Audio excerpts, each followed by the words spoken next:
Ya untuk teman-teman jangan lupa untuk ketika di-share ini videonya, jangan lupa di-like juga videonya, di-subscribe, di-share ke teman-temannya jadi bisa pada nonton dan semoga bisa memberikan tips buat teman-teman yang lainnya juga.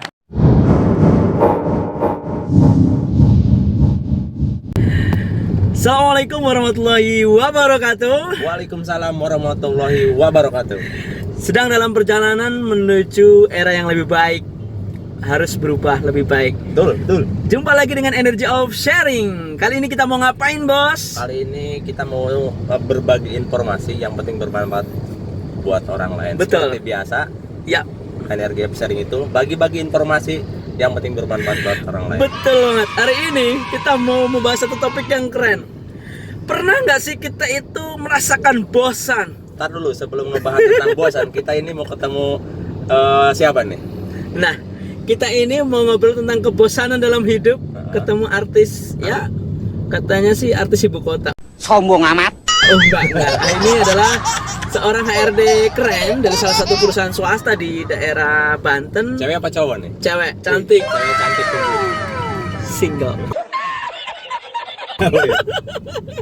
Jadi tetap merapat bagi para jombloers. Siapa tahu ya dapat ilmu, dapat orangnya. Ya, kembali ke topik.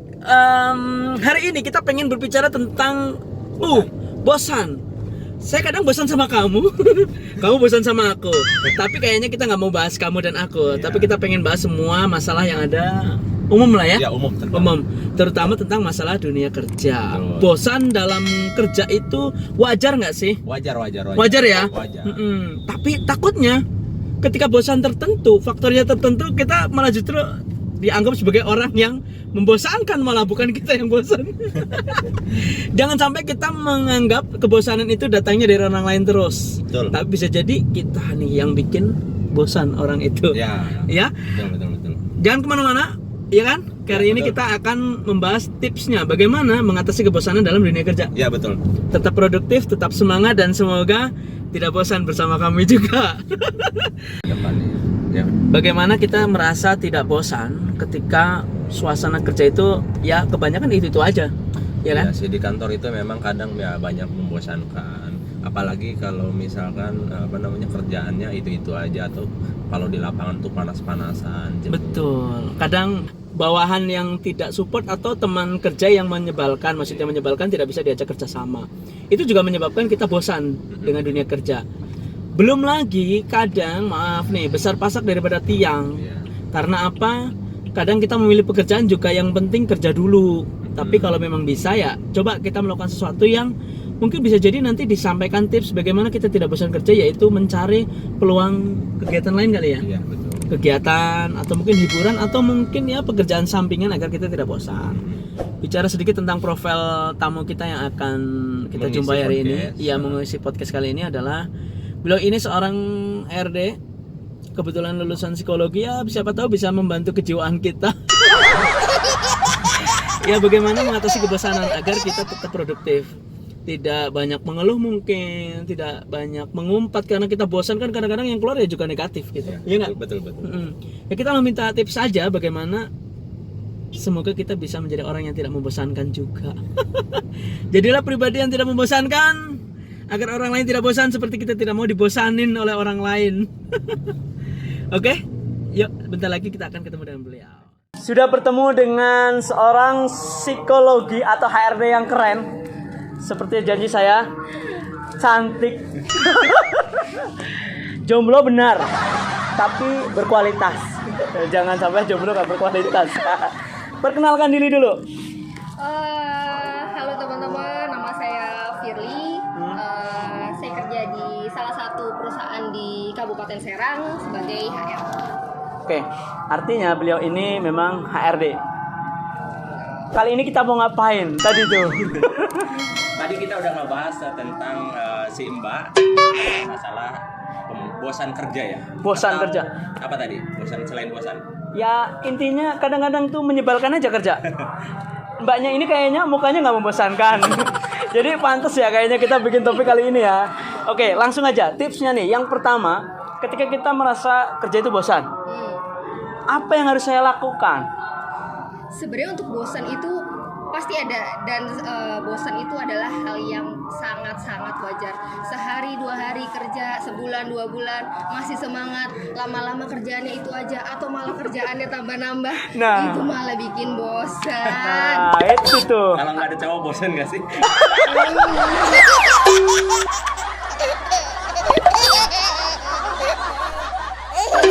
Jadi bosan itu wajar. Tapi bagaimana kita menyikapinya? Betul. Ini kalau misalnya teman-teman punya passion di luar pekerjaan atau hobi, itu bisa menyalurkan hobinya. Salurin hobi. Kalau misalnya ternyata setelah selesai kerja nih di rumah, biar nggak bosen, biar di rumah tuh nggak bawa hebohnya pekerjaan di kantor, itu bisa aja. Bisa itu nonton drama Korea. Sekarang kan kalau teman-teman cewek biasanya tuh nonton drama Korea. Itu ya ampun, itu mengembalikan mood banget. Saya seperti artis tiba-tiba. Bang. Kenapa sih Mbak kalau cewek itu drama Korea itu banyak ditonton cewek? Kenapa? Karena ceritanya itu benar-benar fiksi banget, dan di real life-nya itu nggak ada. Jadi kita bisa membayangkan. Artinya kadang berpikir fiksi itu bisa menyenangkan. Bisa. Oke teman-teman. Ya artinya coba atasi bosan dengan berpikir fiksi-fiksi.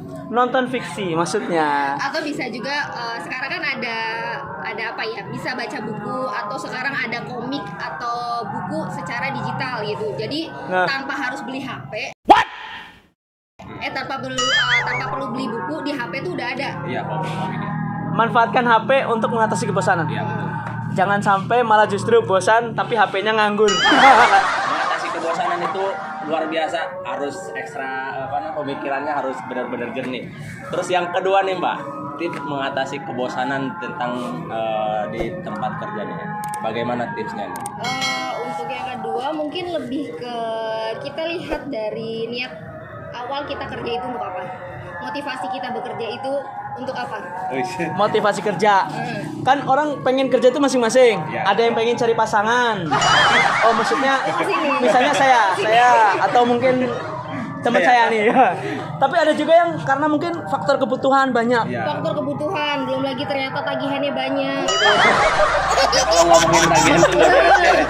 Jadi harus ingat tagihan. Harus ingat tagihan, jangan lupa tagihan menyusul. Tagihan menunggu.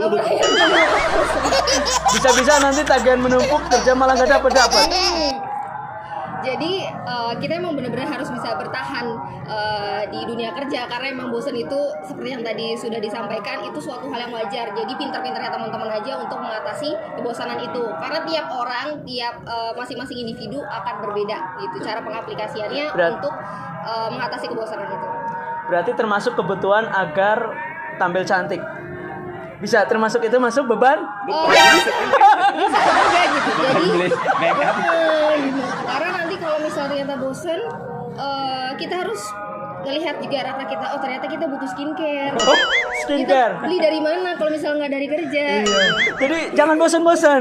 Kita harus kerja biar cantik. Di video sebelumnya juga kita bahas skincare lebih harganya lebih Lebih mahal. daripada Sudah ada.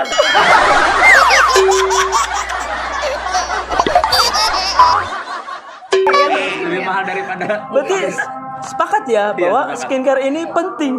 Skincare itu penting. Oke, perhatikan beban kebutuhan kita. Jangan sampai bosan mengalahkan kebutuhan kita. Begitu ya? Iya, betul. Melihat kebutuhan hidup kita, ternyata memang tidak semudah yang dibayangkan kalau sudah mengalami. Orang bilang, saya nggak butuh-butuh apa. Tapi begitu sudah datang tagihan, baru terasa. Ternyata kebutuhannya banyak. Nah itu. Tadi cewek saja untuk skincare sudah bisa melebihi UMR. Enggak sih sebenarnya. Oh, enggak ya? Enggak melebihi UMR gitu. Sebenarnya yang standar-standar aja. Oh, standar. Karena kebutuhan perempuan itu banyak gitu. Enggak cuma sekedar lingkupan skincare. Ini sama aja kayak syarat mendapatkan si dia enggak ya? Enggak dong. Oh enggak ya? Oh enggak, oke. Lebih mudah apa lebih sulit nih Lebih mudah kayaknya ya. Bisa diatur. Bisa diatur. Artinya yang terpenting kebutuhan kita tercukupi agar nanti pada saat suatu ketika kita bertemu dengan seseorang dalam dunia kerja, kita sudah merasa aman dulu. Jangan sampai kita malah di dunia kerja merepotkan orang. Iya, betul. Maaf nih, memaksakan gaya hidup. Setuju nggak kalau gaya hidup ternyata kadang-kadang jadi masalah ya kan? Ya, kalau misalnya kita ngikutin tren terus menerus, ya kita justru malah jatuhnya apa ya, uang tuh bakalan keluar terus deh untuk tren. Habis. Jadi tetap ikuti diri sendiri, mau jadi seperti apapun ikuti diri sendiri, tapi kebutuhan tetap jalan gitu. Tapi harus disesuaikan dengan pendapatan juga ya. Harus disesuaikan dengan isi dompet. Dengan instrumen. Jangan sampai kamu datang kerja, lalu kerja, kamu pesta, tiba-tiba ngutang. Udah panjang lebar tentang ngebahas tentang masalah bosan kerja. Tips yang pertama tadi apa namanya? Nikmati hobi kita. Nikmati hobi kita. Sekalipun itu fiksi, bisa juga memotivasi. Yang kedua tadi tentang masalah tanggungan. Jangan lupa. Tanggungan. Kebutuhannya banyak. Kebutuhannya banyak. Jadi harus semangat kerja tadi tipsnya. Semangat Tetap kerja. Bertahan. Bertahan. Motivasinya harus ingat tanggungan tadi. Ingat tanggungan. Nah. Jangan sampai akhir bulan malah jadi kelimpungan. Terus yang ketiga nih Mbak, simpel aja tentang Pamungkas membahas tentang tips-tipsnya bertahan kerja. Apa nih buat yang ketiga nih tipsnya? Siapa tahu ada nih yang paling keren nih tipsnya nih. Stop dulu, saya minta mungkin narasumber cantik ini meminta untuk subscribe dulu. Oh, iya, Ya. bener. Silakan untuk teman-teman disuruh subscribe dulu biar tambah semangat. Energi offset. Energi of sharing. Atau EOS. Ya untuk teman-teman jangan lupa untuk ketika di-share ini videonya, jangan lupa di-like juga videonya, di-subscribe, di-share ke teman-temannya jadi bisa pada nonton dan semoga bisa memberikan tips buat teman-teman yang lainnya juga. Ya, motivasi juga buat teman-teman. Betul, biar tahu bahwa Anda tidak boleh bergaya hidup terlalu berlebihan. Ya, betul. Yang penting adalah kebutuhan dicukupi. Iya, silakan Pamungkasnya. Tiga. Yang ketiga deh. Paling sih lebih ke untuk ketiga mungkin lebih ke bersyukur aja ya, karena tidak semua orang bisa bekerja. Ya, betul. Mencari kerja itu susah, sekarang tuh susah banget. Dan ketika sudah mendapatkan pekerjaan, teman-teman harus bisa belajar terus menerus. Belajarnya dalam artian tetap bekerja ya, tidak sekedar belajar kita mendapatkan sesuatu dari perusahaan, tapi kita juga harus memberikan kontribusi terhadap perusahaan. Oke, artinya tidak hanya sekedar bertahan, Iya. tetap berkontribusi men. Jangan sampai bosan malah justru membuat produktivitas kita menurun, merusak kinerja kita. Malu dong, kita masih butuh pekerjaan, tapi malah justru tidak maksimal. Karena kerja juga kan itu kan bukan sekedar kita yang butuh uangnya, tapi perusahaan juga butuh dengan tenaga kita gitu. Jadi dua-duanya memang saling membutuhkan. Mbak kasih motivasi nih buat yang belum bekerja ataupun yang sudah.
Sudah masuk, masih mau mengeluh. Aduh, bersyukur. Dan artinya dari semua rangkaian tentang mengatasi kebosanan kembali kepada diri kita. Setuju nggak? Betul. Kan? Karena semua orang untuk mengatasi kebosanan itu beda-beda. Jadi ketika saya ngasih tips pun itu bisa jadi berbeda dengan orang lain gitu. Iya. Jadi bisa pintar-pintarnya teman-teman aja untuk mengatasi kebosanan itu. Intinya bosan bukan berarti Anda harus mengakhiri karir Anda. Cari yang terbaik, langkah-langkah yang bisa memajukan diri Anda sendiri ya, juga untuk perusahaan, bukan mengeluh. Artinya terus berprestasi. Mungkin itu. Iya, mungkin itu. Jangan lupa nanti kita akan lanjutkan tentang skincare. Kayaknya tadi keren ini. Iya nih. Maksudnya apa? Kok skincare begitu pentingnya Perlu gitu. dibahas lagi nih kayaknya. Penting gak sih skincare itu dalam dunia pekerjaan? Mungkin penting bagi beliau yang cantik-cantik ya. Iya. Oke, terima kasih. Mungkin itu yang bisa kita sampaikan kepada teman-teman. Semoga bermanfaat dan wassalamualaikum warahmatullahi wabarakatuh. The storms we chase are leading us.